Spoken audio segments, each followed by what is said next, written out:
जय हिंद। स्वागत है आपको जीएस ग्लोबल स्टडी में। आज क्लास 10th के सामाजिक विज्ञान में हम लोगों को पढ़ना है जिसमें रेल परिवहन। ठीक, क्लास 10th में जिसमें भारतीय अर्थव्यवस्था की जीवन रेखा।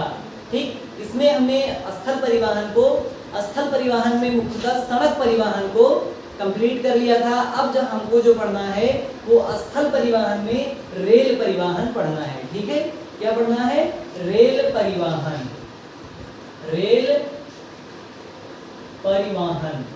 ठीक, अगर यही बात की जाए इधर तो ये स्थल परिवहन की ही पार्ट है, क्योंकि स्थल परिवहन में सड़क और रेल पाइपलाइन। ठीक, उसके बाद में जल परिवहन, फिर वायु परिवहन। वायु परिवहन में भी हमको दो पढ़ना है, एक है आंतरिक यानी घरेलू वायु परिवहन और फिर एक अंतर्राष्ट्रीय वायु परिवहन। जल परिवहन में भी एक आंतरिक जल परिवहन और एक समुद्री जल परिवहन। ठीक, तो उसी प्रकार से हमको यहाँ पर सड़क परिवहन में हमको तीन मुख्य परिवहन के साधन पढ़ना था, एक सड़क परिवहन, एक रेल परिवहन और एक पाइपलाइन। ठीक, तो यहाँ पर तीन, जिसमें हम लोग सड़क परिवहन को पढ़ चुके हैं पिछली क्लास में। आज हमको पढ़ना है रेल परिवहन। ठीक, रेल परिवहन देखते हैं भारत में रेल परिवहन का विकास कब हुआ, कैसे हुआ रेल परिवहन का विकास, और फिर वर्तमान में रेल परिवहन के कौन कौन सी हमको जो सुविधाएं मिल रही हैं। ठीक, उन सारी चीजों को हम लोगों को यहाँ आज पढ़ना है। ठीक, तो रेल परिवहन की दृष्टि से यानी सबसे ज्यादा लोग जो एक बार में एक स्थान से दूसरे स्थान पर आवागमन कर सकते हैं वो रेल परिवहन की सहायता से। ठीक, बहुत अधिक दूरी को कम समय में तय कर सकते हैं रेल परिवहन के माध्यम से। सड़क परिवहन में क्या होता है कि बहुत अधिक दूरी को बहुत कम समय में जो है दूरी तय नहीं कर सकते हैं, लेकिन रेल परिवहन द्वारा बहुत ज्यादा लोग बहुत कम समय में बहुत लंबी दूरी तय कर सकते हैं। ठीक, रेल परिवहन के माध्यम से। ठीक, तो ये रेलवे का विकास देखते हैं भारत में कब हुआ। तो भारत में सबसे पहली बार जो रेलवे चली थी वो चला था 1853 में। ठीक, 1853 में भारत में पहली बार रेल चली थी।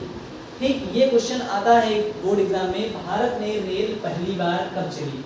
तो ये इसको नोट कर लो कि 1853 में भारत में पहली बार रेल चली। कहां से कहां तक चली? तो ये मुंबई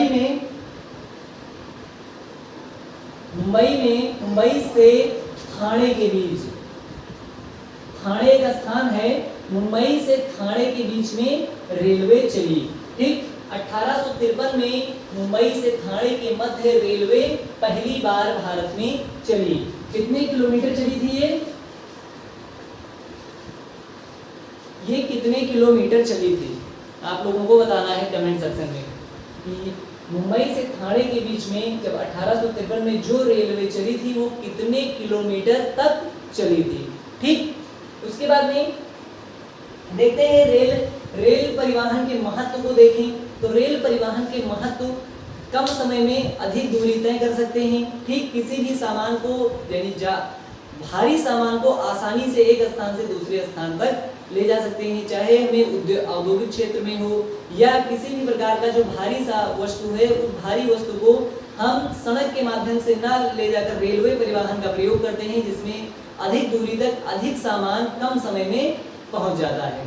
ठीक, जो शीघ्र ही खराब होने वाली वस्तुएं होती हैं उन सारी वस्तुओं को भी हम रेलवे परिवहन द्वारा आसानी से एक स्थान से दूसरे स्थान तक पहुंचा सकते हैं। ठीक, बड़े बड़े औद्योगिक केंद्रों को और बाजारों को रेलवे माध्यम के द्वारा जोड़ा गया है, क्योंकि जितने भी औद्योगिक प्रदेश हैं उस औद्योगिक प्रदेश में निर्मित होने वाली वस्तुएं आसानी से वो उपभोक्ता तक पहुंच सकें और उपभोक्ता की वस्तुएं कच्चा माल के रूप में जो उस औद्योगिक प्रदेश को चाहिए, उस कारखाने को जितने भी कच्चे माल के रूप में जो वस्तु चाहिए उसको आसानी से वो उस औद्योगिक केंद्र तक पहुंचा सके।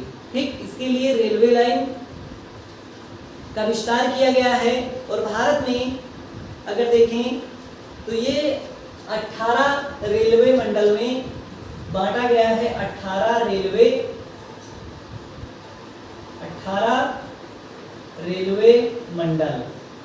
ठीक, ये 18 रेलवे, ये भी आता है कि भारत में कितने रेलवे जोन हैं। ठीक, भारत में कितने रेलवे जोन है? तो भारत में 18 रेलवे जोन हैं। ठीक, 18 मंडल हैं। तो ये बहुत इंपॉर्टेंट है कि भारत में कितने रेलवे मंडल हैं। तो 18 रेलवे मंडल हैं। 1 नंबर में ये क्वेश्चन आने की संभावना है। और ये सारा क्वेश्चन तो कई बार आया हुआ है कि पहली बार ट्रेन किन 2 शहरों के मध्य चली? तो मुंबई से ठाणे के बीच में पहली बार कब चली? 1853 में। ठीक, भारत में कितने रेलवे मंडल में, पूरे भारत के जितने भी रेलवे हैं उनको कितने रेलवे मंडल में बांटा गया है? तो 18 रेलवे जोन में उनको बांटा गया है। ठीक, आगे बढ़ते हैं।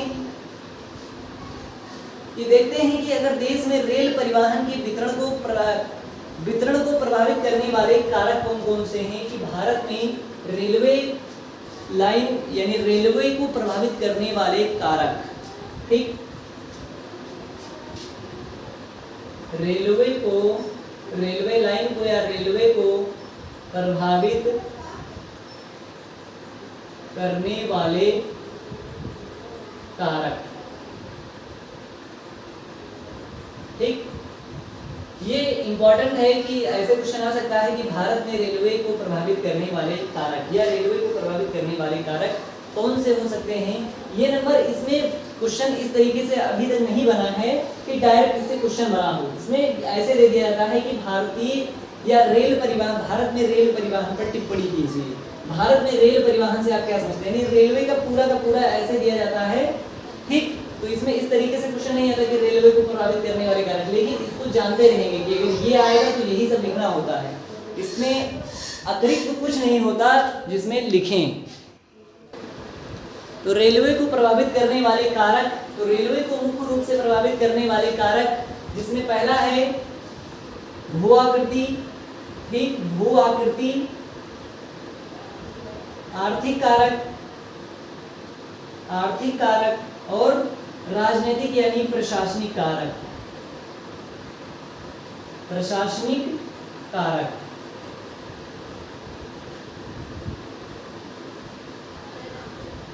तो रेलवे को प्रभावित करने वाले कारक मुख्यतः भू आकृति कारक है, आर्थिक कारक है और प्रशासनिक यानी राजनीतिक कारक है। अच्छा, इसमें देखते हैं कि भू आकृतिक कारक क्या क्या है जिसमें रेलवे को प्रभावित कर रखा है। ठीक, तो भू आकृति यानी भू आकृति का अगर नाम से ही स्पष्ट है, भू का मतलब है जमीन। ठीक, भूमि, आकृति की मतलब उसकी बनावट। ठीक, तो भूमि की बनावट भी ये निर्धारित करती है कि रेलवे का विकास उस क्षेत्र में किस प्रकार से हो। ठीक, यानी रेलवे का विकास उस क्षेत्र में कितनी तेजी से उस क्षेत्र में विकास हो, ये निर्धारित करता है भू आकृति यानी भूमि की बनावट। ठीक, अच्छा, भूमि की बनावट ये कैसे डिसाइड करती है? मान लो अगर कोई मैदानी क्षेत्र है। ठीक, तो मैदानी क्षेत्र में रेलवे लाइन को बिछाना बहुत ही आसान है। ठीक, आसानी के साथ उसमें रेलवे लाइन बिछा सकते हैं। लेकिन अगर यही कोई पर्वतीय क्षेत्र है, ठीक, ऊंचाई ज्यादा है, पर्वतीय क्षेत्र है, नदियों का बहुत ज्यादा नदियां हैं, ठीक, नदियों का पूरा जाल है, तो उन नदियों के ऊपर पुल बनाना एक कठिन कार्य होता है मैदानी क्षेत्र की अपेक्षा। ठीक, जब तक एक पुल बनाएंगे, जब तक इधर मैदानी क्षेत्र में बहुत लंबी लाइन बिछा सकते हैं रेलवे की। ठीक, तो इसमें जो मैदानी क्षेत्र होंगे उस पर रेलवे लाइनें आसानी से बिछाई जा सकती हैं। ठीक, लेकिन जो इतने भी जो पर्वतीय क्षेत्र होते हैं या समुद्र जो भी नदियों का जाल है, उन नदियों के ऊपर से पुल को बनाना ये कठिन कार्य होता है। ठीक, किसी क्षेत्र की जनसंख्या ज्यादा है, ठीक, तो वहां पर एक आर्थिक कारण होगा, जनसंख्या ज्यादा है, वहां पर एक जो बहुत सघन बस्ती है, तो उन जहां पर जनसंख्या ज्यादा होगा, सघन बस्ती होगी। ठीक, तो वहां पर ये आर्थिक कारक ये भी निर्धारित करता है कि अभी मान लो इस क्षेत्र में पूरा का पूरा जनसंख्या का बसाव है, भयानक यहाँ पर जनघनत्व है, तो इसके बीच से रेलवे लाइन को निकालना यहाँ पर बहुत कठिन काम होगा, क्योंकि रेलवे लाइनों को बिछाएंगे, उसके बाद में उसमें बहुत सारा खाली जगह चाहिए, तो उन सारे जगहों को खाली करेंगे, फिर कवर करेंगे, तो यहाँ पर दुर्घटना होने की चांसेस यहाँ पर लोगों की ज़्यादा होगी। ठीक, तो ये भी एक बहुत बड़ी चुनौती होगी कि जहाँ पर सघन बस्ती है और जनसंख्या ज़्यादा है, जनघनत्व ज़्यादा है, वहाँ पर रेलवे लाइन का विकास करना। ठीक, जिसमें प्रशासनिक कारक में देखें तो अगर प्रशासनिक कारक में तो रेलवे की सबसे बड़ी चुनौती है कि वहाँ पर रेलवे का जो बहुत सारे ऐसे लोग हैं जो रेलवे सामान का दुरुपयोग करते हैं। ठीक, बिना टिकट का जो है यात्रा करेंगे, तो ये भी रेलवे की बहुत बड़ी चुनौती है। रेलवे का इससे बहुत ज़्यादा नुकसान होता है, जिसमें अनियंत्रित तरीके से गाड़ी को रुकवा देंगे जंजीर खींच के, ठीक, कहीं जा रहे हैं तो वहाँ पर कुछ लोग होंगे जो रेलवे की जंजीर को खींच के ट्रेन रोक देंगे, ठीक, बिना टिकट के यात्रा करेंगे, तो इससे रेलवे का बहुत नुकसान होता है, ठीक। तो ये एक प्रशासनिक कारक है जिसमें रेलवे का बहुत ज़्यादा नुकसान होता है। और भी रेलवे में देखते हैं बहुत, तो यहाँ पर सामान की चोरी हो जाती है, तो उन सारे कारकों में प्रशासनिक कारक यहाँ पर, ये सारे प्रशासनिक कारक हैं जो रेलवे को प्रभावित करते हैं, ठीक। आर्थिक कारक, भूआकृति कारक, प्रशासनिक कारक, ये सारे कारक रेलवे को प्रभावित करते हैं, ठीक। उसके बाद में आगे बढ़ते हैं और अगला देखते हैं लोग।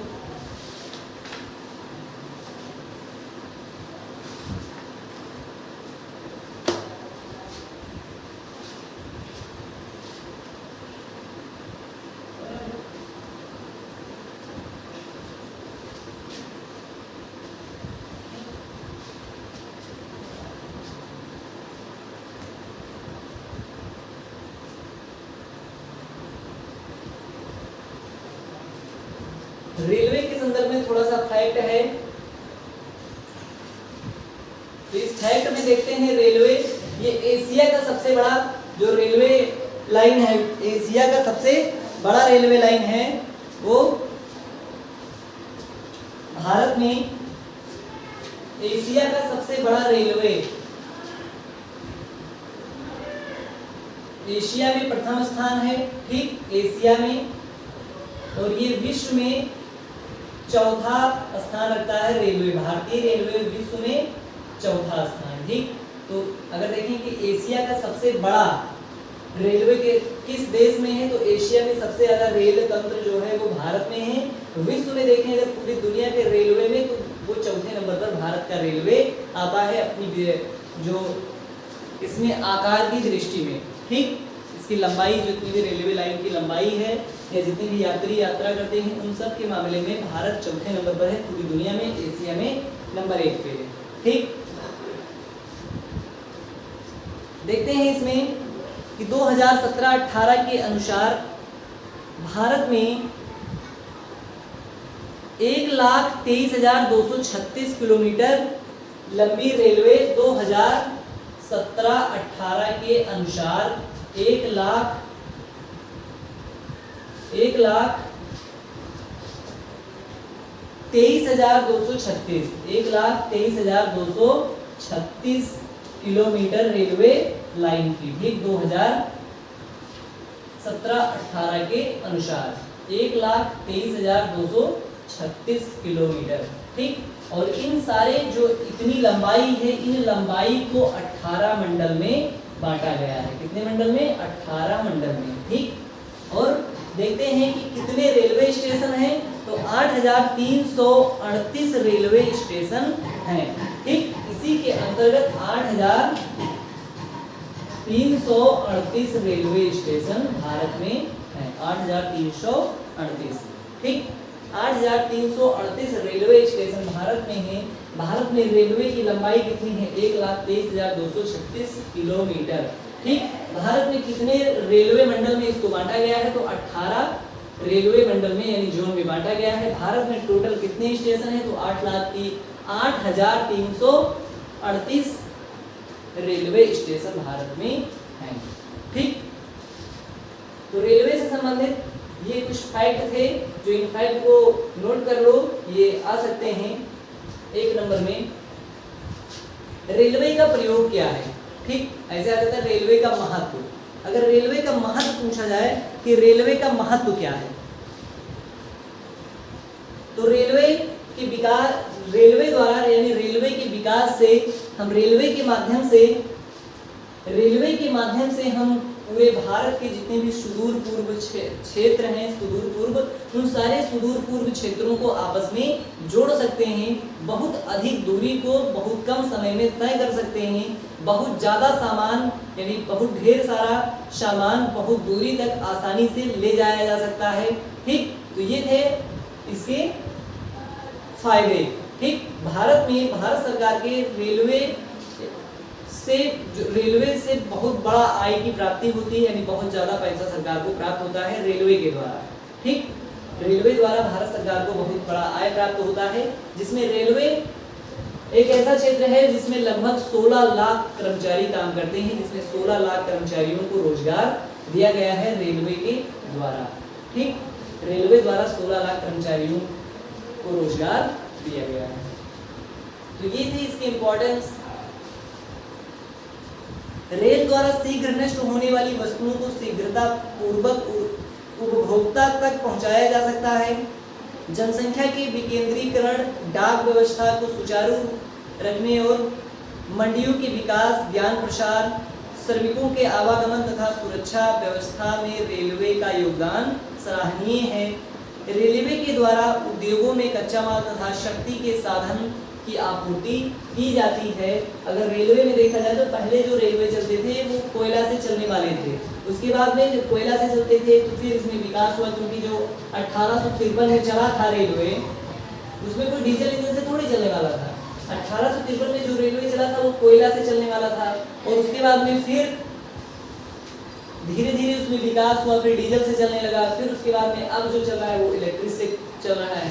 यानी जब कोयला से चलता था तो बहुत ज़्यादा प्रदूषण करता था, अगर रेलवे स्टेशन पे जाएं तो केवल धुआं ही धुआं दिखता था। उसके बाद में फिर जब डीजल से चलने लगा तो धुआं की मात्रा कुछ कम हुआ, लेकिन धुआं तब भी था।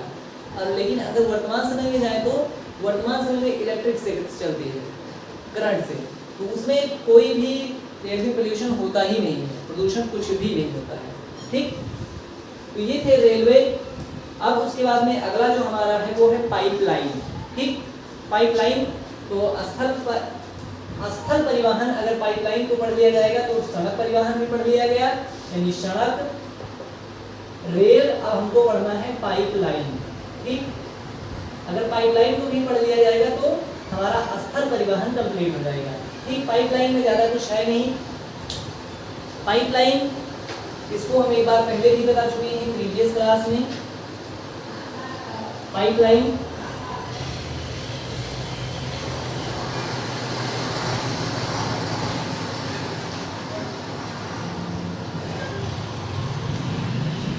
पाइपलाइन का मतलब होता है कि यानी एक स्थान से दूसरे स्थान तक बिना, यानी अंदर ही अंदर पाइपलाइन के माध्यम से जो जितने भी कच्चे माल के रूप में प्रयोग होने वाले लौह अयस्क, यानी जितने भी खनिज हैं, उनको एक स्थान से दूसरे स्थान तक पहुंचाया जाता है। जैसे मान लो, ठीक,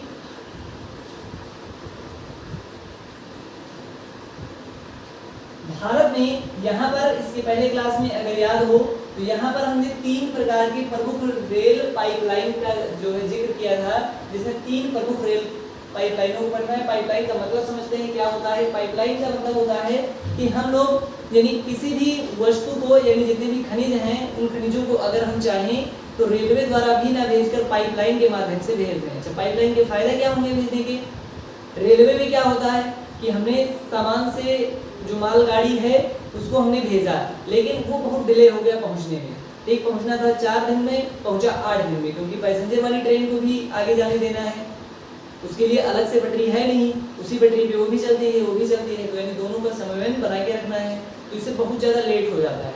ठीक, हमको कोयला चाहिए था आज और मिला 1 हफ्ते बाद, तो 1 हफ्ते के बीच में कोयला की वजह से हमारा जो है पूरा का पूरा बहुत ज़्यादा नुकसान हो गया। तो इसके लिए क्या किया गया कि जो है एक पाइपलाइन बनाया गया। ठीक, पाइप लगा दिया गया, यहाँ से यहाँ तक मान लो ऐसे बिछा दिया गया पाइप।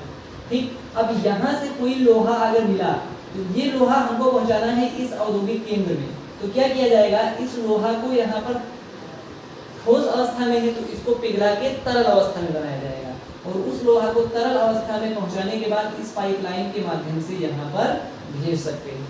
ठीक, तो वो बहुत ही आसान होगा, क्योंकि यहाँ पर ना तो ट्रैफिक का टेंशन है, ना तो यहाँ पर कोई भी क्षति होने का डर है, क्योंकि रेलवे में भी क्षति हो सकती है, लेकिन इसमें क्षति बिल्कुल नहीं हो सकती है, क्योंकि यहाँ से यहाँ तक बहुत ही कम समय में और बहुत ही कम पैसे में इसको यहाँ से यहाँ तक भेज सकते हैं। ठीक, इसकी शुरुआती लागत तो ज़्यादा है, लेकिन उसके बाद में इसमें और फिर धीरे धीरे एक बार इसमें पैसा लग जाता है, फिर उसके बाद में इसमें कोई पैसा नहीं लगता, केवल यहाँ से भेज दो यहाँ, बस कोई टेंशन नहीं। रेलवे का जितनी बार जाएंगे उसमें उतनी बिजली का खर्चा होगा, लेकिन यहाँ पर पाइपलाइन में ऐसा नहीं, एक बार लगा दी फिर ये पाइपलाइन जो खनिजों के आदान प्रदान के लिए सबसे बेस्ट माना गया है। पाइपलाइन लोहा मिला या कुछ भी मैग्नीज जो भी तरल अवस्था में परिवर्तित हो सकता है उसको परिवर्तित करके और तुरंत एक स्थान से दूसरे स्थान पर आवागमन इसको कर दिया गया। ठीक,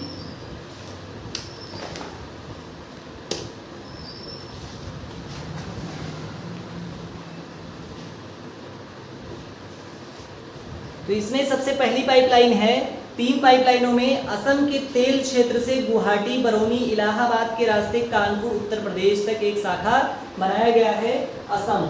ठीक, तो असम को कुछ मानते हैं, कुछ यहाँ पर असम की, अगर ये मैप पूरा बना होता तो असम यहाँ पर होता, तो असम से उत्तर प्रदेश, ठीक, असम से गुवाहाटी होते हुए उत्तर प्रदेश के कानपुर तक ये लाया गया। अच्छा, कानपुर तक ये लाया गया तो ये क्या है, असम में क्या मिलता है? इसके पहले हम बताए थे कि असम में, भारत में सबसे पहले तेल असम में ही पाया गया था, पेट्रोलियम। अच्छा, ये आज भी मिलता है, तो यहाँ पर जो भी खनिज बनते हैं उसको आसानी से तेल हो गया, जितने भी जो पेट्रोलियम हो गया या प्राकृतिक गैस हो गया, वो सारे के सारे इसी माध्यम में भेज देते हैं। यहाँ पर तेल भेजना है यहाँ, तो इस पाइपलाइन के माध्यम से यहाँ भेज देंगे। यहाँ पर रिफाइनरी होगा, जैसे उत्तर प्रदेश में एक ही है मथुरा में, ठीक, लेकिन मथुरा धीरे धीरे वो स्थानांतरित किया जा रहा है, ताजमहल को वो नुकसान कर रहा है, तो धीरे धीरे यहाँ कानपुर में, यहाँ से लेकर कानपुर भेजा जा रहा है। ठीक, तो ये एक जाल हो गया, असम से लेकर कानपुर के मध्य में है। ठीक, उसके बाद में इसका एक और है, गुजरात में सलाया से बीरम गांव, मथुरा, दिल्ली व पानीपत के रास्ते पंजाब में जलंधर तक, यानी गुजरात से मथुरा, दिल्ली होते हुए गुजरात, यहाँ से लेकर, क्योंकि यहाँ पर दिल्ली आ गया, ठीक, फिर मथुरा उत्तर प्रदेश, तो यहाँ दिल्ली, फिर मथुरा, जलंधर होते हुए इधर पंजाब।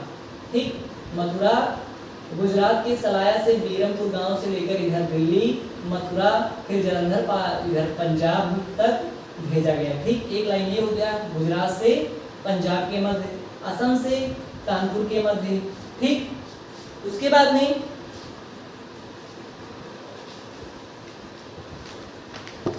इसमें तीसरा पाइपलाइन है, एक गैस पाइपलाइन है गुजरात में हजीरा को उत्तर प्रदेश में जगदीशपुर से जोड़ती है तथा मध्य प्रदेश के विजयपुर के रास्ते होकर जाती है।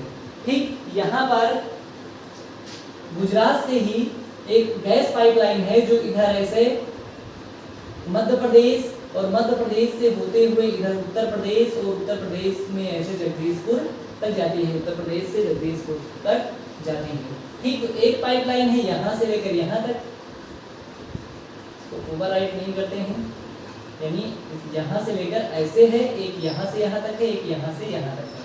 ठीक, तो पाइपलाइन के द्वारा, पाइपलाइन के वर्क समझ में आए कि इसका प्रयोग क्या होता है। हम खनिजों को तरल अवस्था में परिवर्तित करके उसको आसानी से एक स्थान से दूसरे स्थान पर भेज सकते हैं। ठीक, तो ये था पाइपलाइन और सड़क परिवहन, रेल परिवहन, पाइपलाइन। ठीक, इतने में अगर किसी को दिक्कत हो तो पूछ सकते हैं, कमेंट कर सकते हैं। कोई समस्या इन सारी चीजों में? अगर कोई समस्या है तो कमेंट करिए। ठीक, आगे बढ़ते हैं हम लोग, और अगला हमारा जो है वो है जल परिवहन।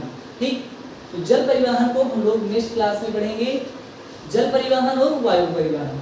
उसके बाद में फिर इसमें कुछ फैक्ट को देख लेंगे, कुछ इसमें इंपॉर्टेंट सड़कें हैं, उन सड़कों से क्वेश्चन आता है कि थार के मरुस्थल से गुजरने वाला एकमात्र राष्ट्रीय राजमार्ग, या भारत को साउथ यानी इधर पूर्वोत्तर भारत से जोड़ने वाला राष्ट्रीय राजमार्ग, ऐसे करके कई सारे क्वेश्चन आते हैं। उन सारे क्वेश्चनों को लास्ट में जो भी छोटा फैक्ट बचेगा उसको भी कवर कर लिया जाएगा। ठीक, तो इसको पढ़ते रहिए, फिर मिलेंगे नेक्स्ट क्लास में। जय हिंद।